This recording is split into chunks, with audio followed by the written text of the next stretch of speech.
Hello అండి, అందరికీ నమస్కారం. నేను మీ కట్టా కార్తీక్. తెలంగాణ ముఖ్యమంత్రి రేవంత్ రెడ్డి, మాజీ ముఖ్యమంత్రి బీఆర్ఎస్ అధినేత తెలంగాణ ప్రతిపక్ష నాయకుడు కేసీఆర్ మీద 2 రోజుల క్రితం చేసినటువంటి వ్యాఖ్యలు పెద్ద ఎత్తున వివాదంగా మారాయి. ఒక సీఎం పదవిలో ఉండి మాజీ ముఖ్యమంత్రిని పట్టుకుని ఇలా మాట్లాడతారా? ఆయనకి ఇలా మాట్లాడడం కొత్త ఏం కాదు.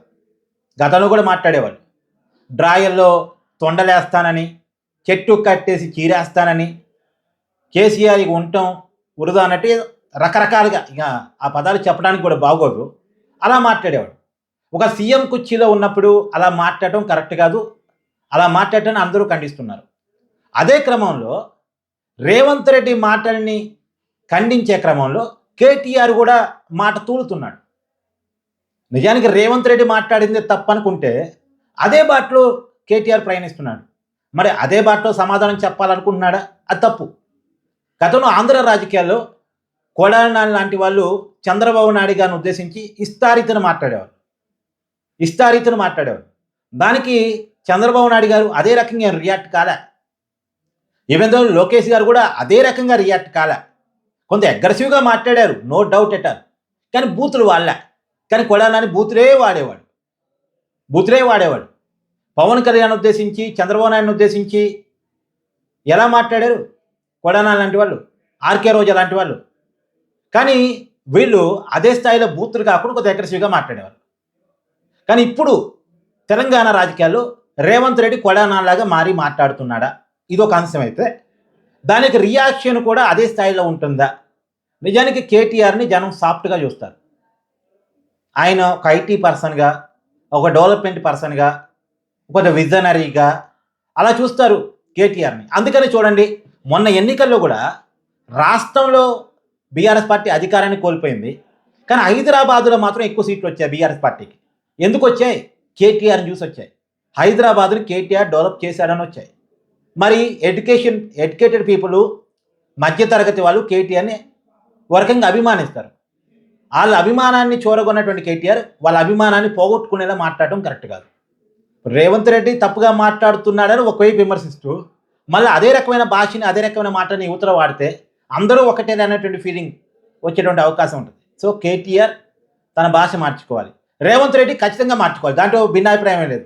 ఆయన ఒక ముఖ్యమంత్రి. అసలు ముఖ్యమంత్రి పదవిలోకి వచ్చినప్పుడు ఎలా మాట్లాడాలి? ఆయనేమో నన్ను అంటారా, నన్ను కుటుంబాన్ని అంటారా, నేను ఒక ముఖ్యమంత్రిని పట్టుకుని ఇస్తారీతిని మాట్లాడతారని రేవంత్ రెడ్డి అంటాడు. మరి ఆయన మధ్య మాట్లాడచ్చు అంటే ప్రపంచానికి నీతులు చెప్తాడు, కానీ ఆయన మాత్రం పాటించడం అన్నట్టుంది ఎవరని చూస్తే. గతంలో రేవంత్ రెడ్డి గారిని ఎవరో ఏదో అన్నారని దాన్ని యూట్యూబ్లో ప్లే చేసిన 2 జర్నలిస్టులను జైల్లో పెట్టి, అసెంబ్లీలో చర్చ పెట్టి అసలు జర్నలిస్టులు ఎలా ఉండాలని నీతులు చెప్పాడు. మరి ముఖ్యమంత్రి ఎలా ఉండాలో నీతులు నేర్చుకోవాల్సిన లేదా? రాజ్యాంగబద్ధ పదవి ముఖ్యమంత్రి, జర్నలిస్టుల కంటే వేరు. కానీ ఒక ముఖ్యమంత్రి ఎలా ఉండాలి? చట్టాలు చేసే శాసనసభకు అధిపతి. ఎలా ఉండాలి? ఎలా మాట్లాడాలి? ఏంటి ఆ భాష? సో భాష విషయంలో కఠినంగా ఉండాల్సిన అవసరం ఉంది. నేను చాలాసార్లు చాలా వీడియోలు చెప్పాను. నాలుక పళ్ళు మాట్లాడుకుంటా ఉంటాయట. నాలుక పళ్ళతో అంటదట. మీ వల్లే నేను ఏ పదార్థాన్నైనా తినగలుగుతున్నాను. ఎందుకంటే పల్లెగా కొరికిచ్చే నాలుగుకి పదార్థాన్ని, ఎంత కఠినమైన పదార్థాన్నైనా సరే మీరు కొరికి నాకు ఇవ్వటం వల్లే రుచి తెలుస్తుంది.